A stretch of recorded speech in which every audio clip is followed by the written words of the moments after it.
గురి లేని బ్రతుకు, దర్శనం లేని బ్రతుకొద్దు.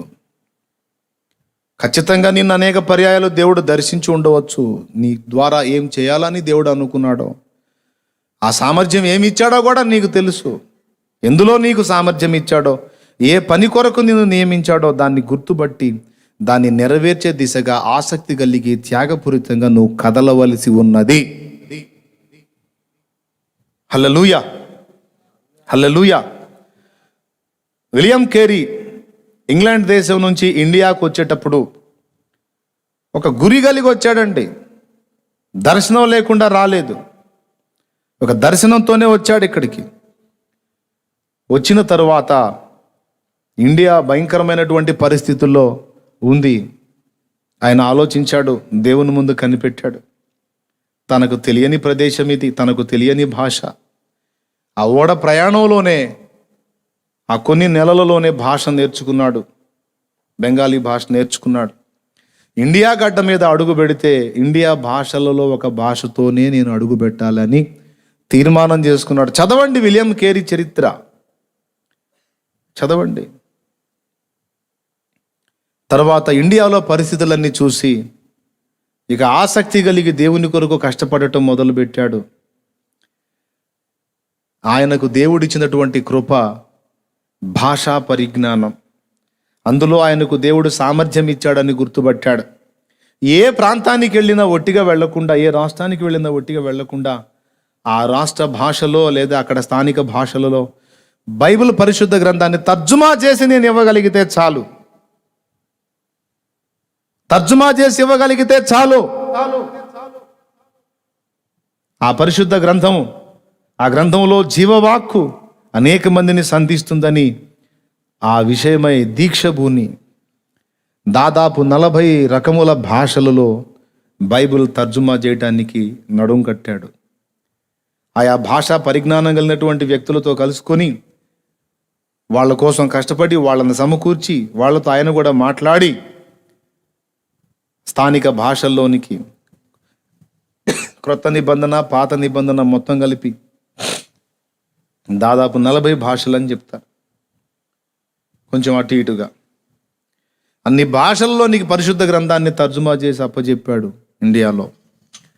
ప్రిలారా, ఎందుకు వచ్చావు బాబు విలియం కేరీ, నీ దర్శనం ఏంటి అంటే ఆయన గట్టిగా చెప్పగలుగుతాడు. భారతదేశ భాషల్లో పరిశుద్ధ గ్రంథాన్ని తర్జుమా చేసి ఇచ్చుట నాకు దేవుడిచ్చిన భారము, నా హృదయంలో పెట్టిన భారం, నాకు ఇచ్చిన సామర్థ్యం. నీకేం ఇవ్వబడిందో కూడా గుర్తుపెట్టుకోవాలి. నీకే పని నియమించాడో అందులోనే నీకు సామర్థ్యం ఇచ్చుంటాడు. నువ్వు ఆ పనికి పూనుకున్నప్పుడు మాత్రమే సఫలత పొందగలుగుతావు. మళ్ళీ ఇంకొక దానికి పోయావు అనుకో, అందరూ పోతున్నారని, నీ వల్ల కాదు. ఎందుకంటే శరీరంలో అన్ని అవయవాలే, బాగా గమనించాలి. కానీ అన్ని అవయవాలకు ఒకటే పని లేదు. అలాగని అన్ని అవయవాలు ఒకే పని చేస్తానని కూర్చుంటే టోటల్ వ్యవస్థే బ్రేక్ అయిపోతుంది. కన్ను పద్దాకలను నేను చూసేది ఏంటి, నేను చూడటం నాకు ఇష్టం లేదు, నేను వినటం మొదలు పెడతానంటే ఆ వినడానికి కావలసినటువంటి అనుకూలమైనటువంటి వసతులు కంటికి లేవు. కంటికి కర్ణభేరి ఉండదు, రెటీనా ఉంటుంది. చెవి, నేను వినను, నాకు వినటం ఇష్టం లేదు, సర్వేంద్రియానాం నయనం ప్రధానం అన్నారు. అంటే చూచేవాడికి విలువ ఎక్కువ కాబట్టి నేను కన్నులాగా చూడటం మొదలు పెడతానంటే ఆ కంటి నిర్మాణం ఎలాగైతే ఉంటుందో అది చెవి నిర్మాణంలో లేదు. కాబట్టి కంటి పని చెవి చేస్తానంటే సాధ్యం కాదు, చెవి పని కన్ను చేద్దామన్నా సాధ్యం కాదు. సర్వేంద్రియానం నయనం ప్రధానమే కావచ్చు గాక, మరి అలాగని కన్నుని చెవి పని చేయమను, దానివల్ల అయితేమో. పోనీ కంటిని కాలు చేసే పని చేయమనేమో, చేస్తుందేమో. కాలి పని కాలు చేయాలి, కన్ను పని కన్ను చేయాలి, చెవి పని చెవి చేయాలి, ముక్కు పని ముక్కు చేయాలి, నోరు పని.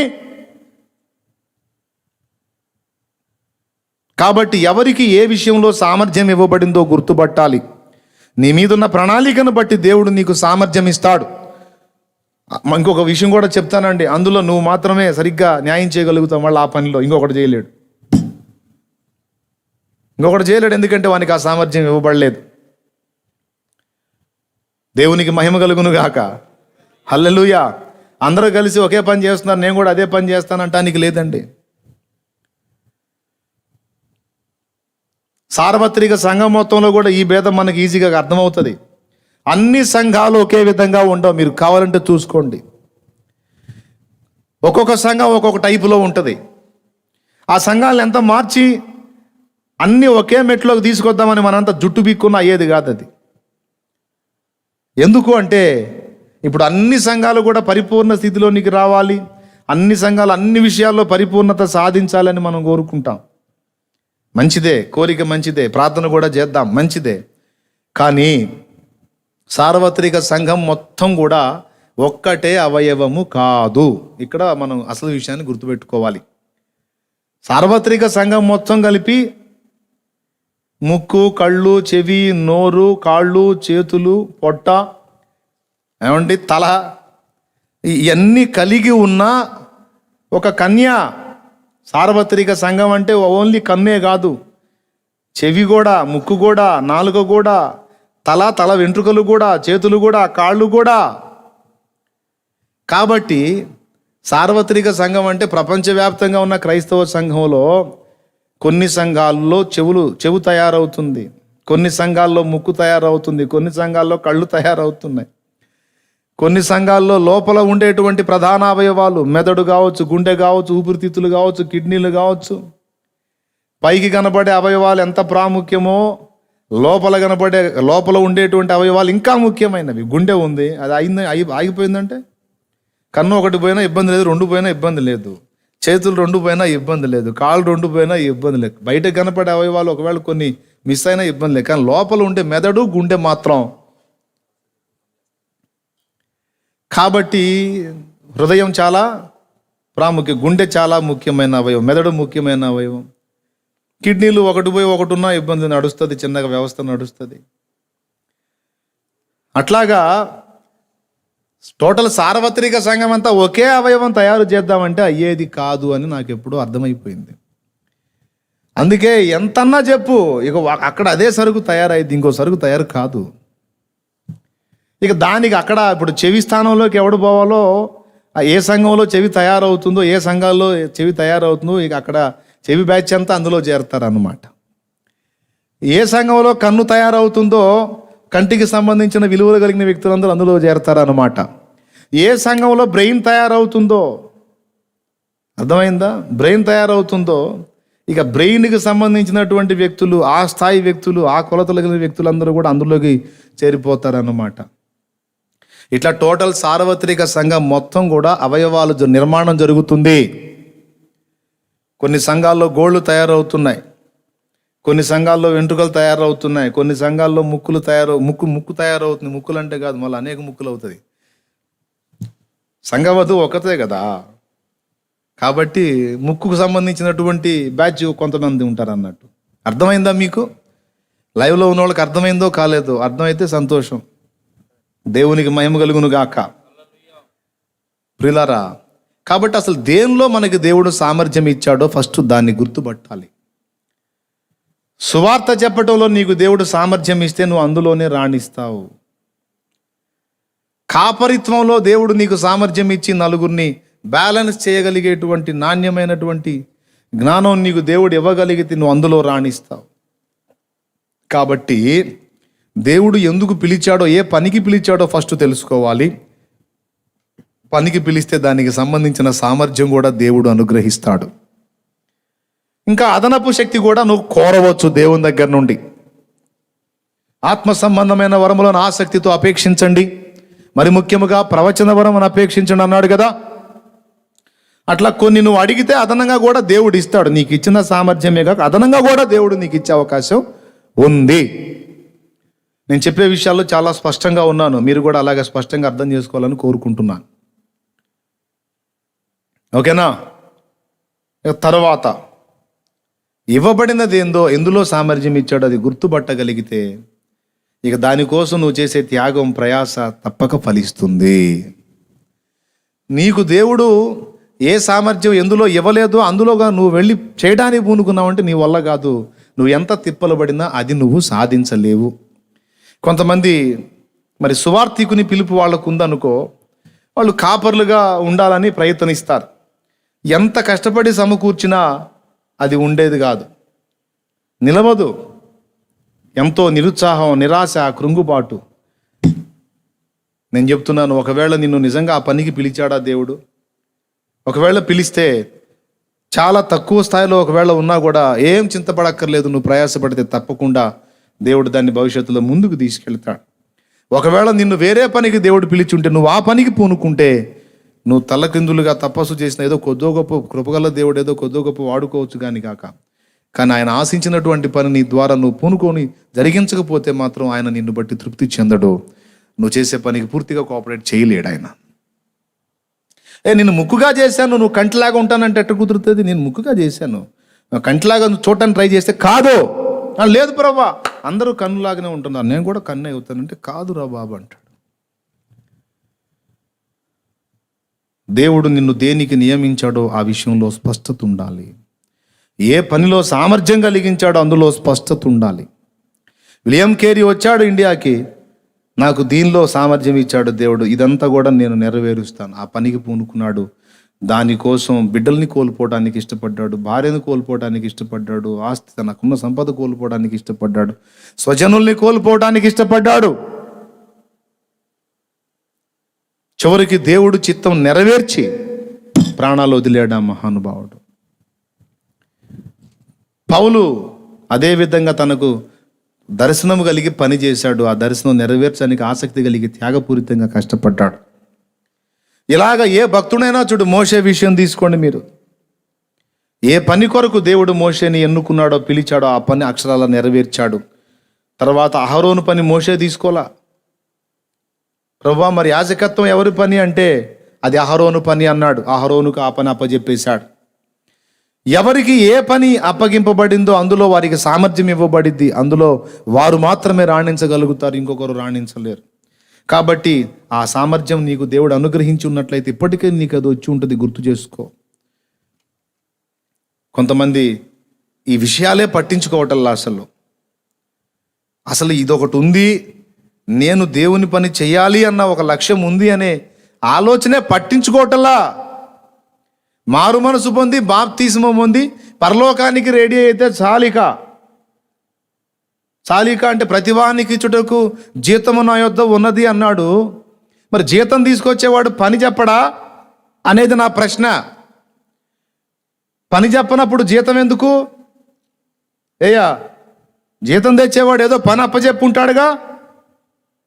లేదండి నాకే పని అప్పచెప్పలేదంటే వెర్రి ముఖం వేసుకుని అట్లా చెప్తున్నావు. కానీ అసలు ముందు దేవుని దగ్గర కూర్చొని తెలుసుకోవాలా నువ్వు.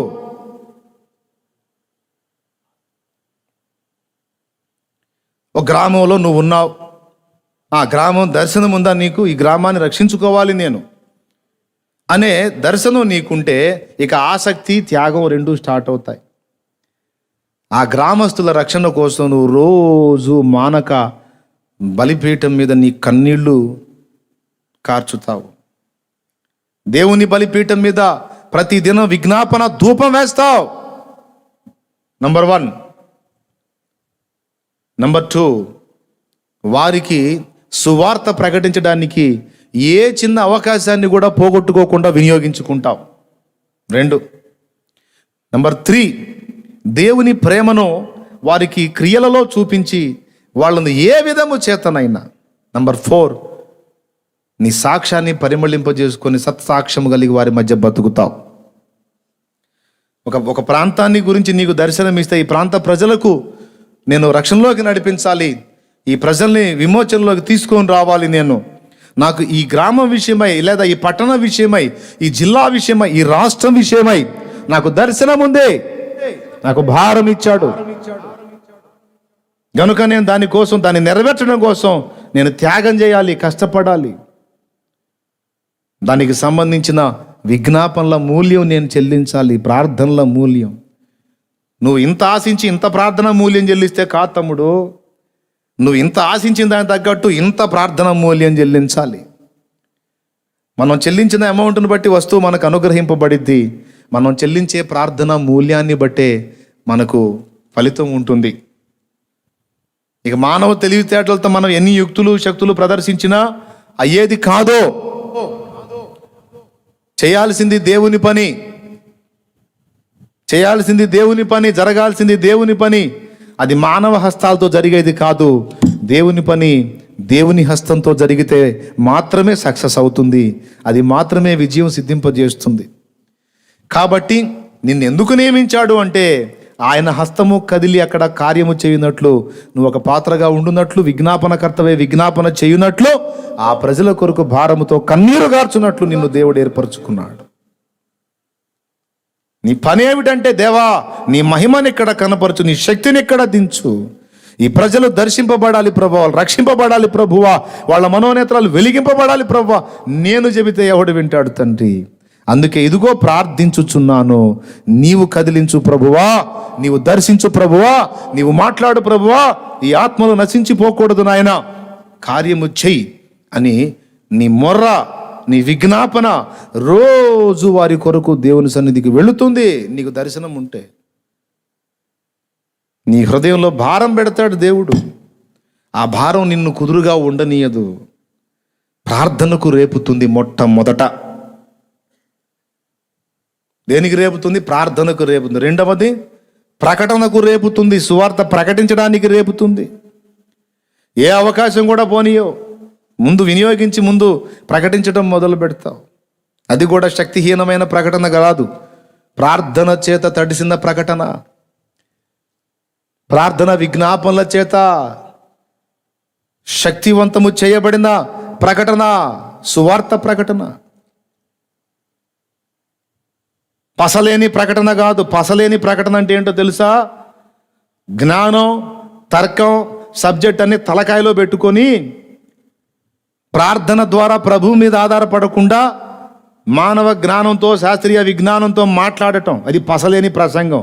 ఎంత అద్భుతంగా అనిపించినప్పటికీ అది ప్రార్థన కన్నీళ్ల చేత శక్తివంతం చేయబడనప్పుడు అది ఎంత అద్భుతమైన ప్రసంగమైనా సరే నిష్ప్రయోజనం. కన్నీళ్లలో పుట్టాలి. ప్రార్థన విజ్ఞాపనలో శక్తి ఉత్పత్తి అవుతుంది. ఆ శక్తిని పొందుకొని వెళ్ళి నువ్వు సామాన్యమైన మాటలు మాట్లాడిన శక్తివంతమై అనేకులు పశ్చాత్తాపడి మారు మనసు పొంది రక్షణ పొందుతారు. అందుకే ప్రార్థనతో శక్తివంతం చేయబడని ప్రసంగం ఏదైనా అది ఎంత అద్భుతమైన ప్రసంగమైనా పసలేని ప్రసంగమే. వినేదానికి బాగుండొచ్చుగాక, కానీ ఎవరి హృదయాల్లో కదలిక రాదు. హృదయాలను కదిలించాలంటే దేవుని శక్తి పనిచేయాలి. దేవుని శక్తి పనిచేయాలంటే మోకాళ్ళు వేయటం తప్ప వేరే దిక్కు లేదు. నేను చెప్తున్నా కదా, కొంతమందిని పట్టుకొచ్చి కూర్చోబెట్టి 3 గంటలు నా లాజిక్ అంతా చెప్పేవాడిని. మొత్తం విని పోతా ఏమోలే ఎప్పటి నుంచో అందులో ఉన్నాక అందులోనే కంటిన్యూ అవుదాం అనుకుంటున్నాను అని వెళ్ళిపోయిన వాళ్ళు ఉన్నారు. అదే వ్యక్తుల కోసం మళ్ళీ ప్రార్థన చేసి నాకు వచ్చిన అవకాశాన్ని వినియోగించుకొని మొర్ర పెట్టినప్పుడు మారు మనసు పొందొచ్చు, బాప్తీసం పొందారు. అంటే నా తర్కం, నా ప్రసంగం, నా జ్ఞానం చేయలేని పని మోకాళ్ళుని ప్రార్థన చేయటం ద్వారా దేవుడు చేశాడు. దేవునికి స్తోత్రం కలుగును గాక. ఈరోజు నేను నిజంగా ఏ కొంచెమైనా దేవుని పని చేయగలిగాను అంటే నేను నేర్చుకున్న విద్యల్లో ఒక్కటే, నేను ఎంత శక్తిహీనుడనో నాకు తెలుసు. వెళ్ళి ఆయన పాదాలు పట్టుకొని ఆయన పాదాల దగ్గర పెనుగులాడటం తప్ప ఇక నేను చేసింది ఏమీ లేదు. ఏదో నాకు దేవుడిచ్చినటువంటి జ్ఞానంలో కొద్దిపాటి విషయాలను నాకున్నదే. ఇప్పుడు నీ దగ్గర ఏమైనా కలదా అన్నాడు చిన్నోడినే కాదు అక్కడున్న గుంపు జనాన్ని అన్నాడు. అంటే చిన్నోడు ముందుకు వచ్చాడు 5 రొట్టెలు 2 చేపలు తీసుకొని. పసివాడి దగ్గర 5 రొట్టెలు 2 చేపలు ఉన్నాయి అంటే మరి పెద్దవాళ్ళ దగ్గర ఇంకెన్ని ఉంటాయి? కొద్దో గొప్ప ఉండే ఉంటాయిగా మిగిలిన వాళ్ళ దగ్గర కూడా. కానీ ఎవరు ముందుకు రాలా. ఎందుకు ముందుకు రాలేదో తెలుసా? వారి అవిశ్వాసం. ఇంతమంది జనానికి మీ దగ్గర ఏమన్నా కలదా అంటే మన దగ్గర ఈ 10 రొట్టెలు ఉన్నాయి, ఈ 15 రొట్టెలు ఉన్నాయి, 20 రొట్టెలు ఉన్నాయి, ఈ మనకే చాలు, ఇంతమంది జనాలకి ఎడ్డ సరిపోతాయి, యాడిద్దాం. ఒకవేళ భార్య అన్న ఏమంటే ఏసై అడుగుతున్నాడు మీ దగ్గర ఏమైనా ఉందని, మన 20 రొట్టెలు తీసుకెళ్ళి ఇద్దామని అంటే వచ్చి వెర్రి మోకమా, ఇంతమంది జనానికి 20 రొట్టెలు ఏడు చాలుతాయే, మనకే చాలు అయితే ఎవరు మూసుకో, ఈ మనకి సరిపోలే, కష్టం అవుతుంది. అట్లాగంతా వాళ్ళ తర్కాన్ని ఉపయోగించి ఆగిపోయారు. కానీ చిన్నవాడు అట్లా కాదు, నా దగ్గర ఉన్నదే ఇది ప్రభువా అని వాడి దగ్గర ఉన్నది ఏది దాచుకోకుండా 5 రొట్టెలు 2 చేపలు తీసుకొచ్చి ప్రభువుకి ఇస్తే ప్రభు ఏమన్నాడు? ఒరే బాబు చిన్నోడా, ఇంతమంది జనానికి 5 రొట్టెలు 2 చేపలు ఎక్కడరా? ఇంకేం లేదా అనలా. ఒక్క మాట కూడా మాట్లాడలే. సంతోషంతో అవే తీసుకుని, నీ దగ్గర ఉన్నదే ఇవి నానా, నేను దానినే విడిచి అనేకుల కడుపు నింపుతాను. కొంతమంది అంటారు, లేదన్నా మంచిగా ట్రైనింగ్ చేయాలా, బాగా పాండిత్యం పొందాలా. అరే సువార్త చెప్పడానికి నువ్వు అసలు ఎందుకు మారావో, యేసు ప్రభు నీ కోసం ఏం చేశాడో పక్కవాడికి చెప్పడానికి ఈయన ట్రైనింగ్ చేయాలంట. నీ దగ్గర ఉన్నదే 5 రొట్టెలు 2 చేపలు. ఆ చిన్నోడు తీసుకొచ్చి ఇస్తే అది తక్కువని ప్రభు విమర్శించాడా, చిన్నవాడిని ఎగతాళి చేశాడా, లేకపోతే వాడికి ఉన్నదాన్ని అలాగా వ్యక్తపరిచినప్పుడు దాన్ని తీసుకొని అనేక మంది కడుపులు నింపాడా? 5 రొట్టెలు 2 చేపలు అంతమంది కడుపులు నింపి 12 గంపలు మళ్ళా మిగిలేటట్టు చేశాడు. దేవునికి స్తోత్రం కలుగును గాక. 12 గంపలు ఎవరి అండి? అసలు మూలం ఎవరిది? అంతే. కాబట్టి అబ్బో నాకు అంత ప్రసంగాలు రాదు, నేను అంత పండితుడిని కాదు, నాకు అంత జ్ఞానం లేదు, ఎందుకు అట్లాంటి మాటలు? ప్రభువు ఆత్మీయ ఆకలి కొన్న ఒక వ్యక్తిని నీ ముందుకు రప్పించి నిన్ను అడుగుతున్నాడు, నీ యొద్ద ఏమైనా కలదా అని. ప్రభువా అంత సరుకు నా దగ్గర లేదు, ఏదో నాకు కొద్ది గొప్ప తెలుసు, అందుకే నేను చెప్పను అంటే నువ్వు తమ యొద్ద రొట్టెలు కలిగి ఉండి కూడా ఇవ్వని అవిశ్వాసులతో సమానం. మళ్ళా 3 రోజుల ప్రసంగాలు విన్నారు, మొత్తం వాళ్ళు కూడా కూటానికి వచ్చిన వాళ్ళే మళ్ళా దేవుని బిడ్డల్లాగా. కానీ ఆ 3 రోజులు ప్రసంగం విన్నా కూడా విశ్వాసం మాత్రం ఆ బుడ్డోళ్ళలో చిన్నోళ్ళలోనే పనిచేసింది. దేవునికి స్తోత్రం కలుగును గాక. హల్లెలూయా. ప్రియమైన దేవుని బిడ్డలారా, నా దగ్గర ఉన్నదేదో నేను దేవుని ముందు పెట్టాను. మొట్టమొదట ఆయన పాదాలు పట్టాను, ఆయన పాదాల దగ్గర పెనుగులాడుకున్నాను. ఈరోజు కూడా నా గోల అదే. ఈరోజు నేను పండితుణ్ణి, నేను పెద్ద విద్యావేత్తని, జ్ఞానవంతుడని, నా జ్ఞాన సముపార్జన అంతా మీ ముందు చెప్పడానికి రాలా. దేవుని పాదాలు పట్టుకొని పెనుగులాడి దేవుడు నా నోట పెట్టిన మాటలు తీసుకొని మీ మధ్యలోకి వచ్చాను. దేవునికి స్తోత్రం కలుగును గాక. హల్లెలూయా. మిమ్మల్ని కూడా ఇదే కోరుతా ఉన్నాడు పరిశుద్ధాత్మ దేవుడు. ఒక గ్రామం మీద నీకు భారం, ఒక పట్టణం మీద, లేకపోతే ఒక ప్రాంతం మీద, అసలు ఏ విషయంలో నీకు భారం ఇచ్చాడు? నీ దర్శనం ఏంటి? నీ ఆసక్తి దేని కొరకు? నీ త్యాగం ఎంత? రేపు దేన్ని బట్టి జీతం ఇవ్వాలి నీకు? దేన్ని బట్టి బహుమానం ఇవ్వాలి? దేన్ని బట్టి ప్రశంసించాలి? దేన్ని బట్టి కిరీటం ఇవ్వాలి? దేన్ని బట్టి సింహాసనం ఎక్కించాలి? ఏమిటి నువ్వు చేసింది? ఆ సమయం రానే వస్తుంది, దగ్గరకు వచ్చింది. రారాజు రాబోతున్న సమయం దగ్గరకు వచ్చింది.